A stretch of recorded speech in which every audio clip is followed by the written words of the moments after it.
Les marchés, et comme tous les soirs, c'est avec Pauline Gratel. Bonsoir Pauline. Bonsoir.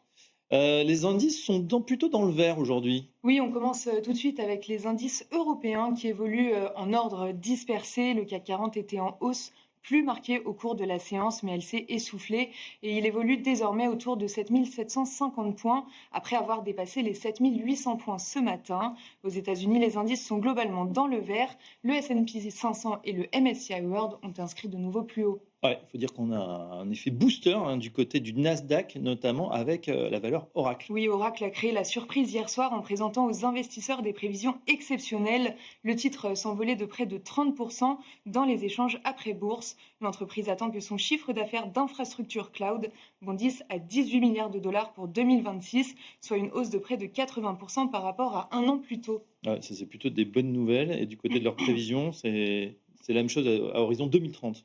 Oui, les revenus de cette activité d'infrastructure cloud devraient atteindre 144 milliards en 2030. La capitalisation boursière d'Oracle évolue aujourd'hui autour de 900 milliards de dollars. Le titre s'envole de 40% à l'ouverture de Wall Street.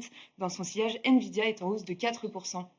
En Europe, ce sont plutôt les valeurs de la défense qui sont recherchées. Absolument, des drones russes ont survolé l'espace aérien polonais lors d'une attaque contre l'Ukraine cette nuit. Un site d'assaut aviation et Thales grimpe de 3 et 4%. Dans les autres valeurs, Legrand inscrit un nouveau plus haut et Schneider Electric grimpe de 2%.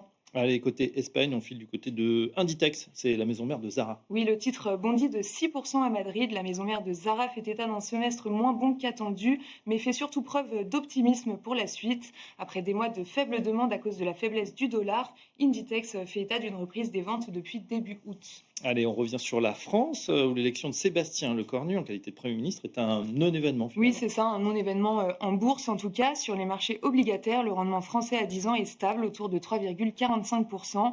Le rendement allemand de même échéance évolue autour de 2,65%.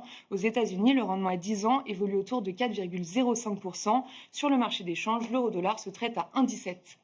Les prix à la production américaine, c'était le chiffre du jour. Oui, pour le mois d'août, les prix à la production reculent de 0,1% sur un mois et sont en hausse de 2,6% sur un an. Les chiffres de juillet ont été révisés en légère baisse, progressant ainsi de 0,7% sur un mois et de 3,1% sur un an.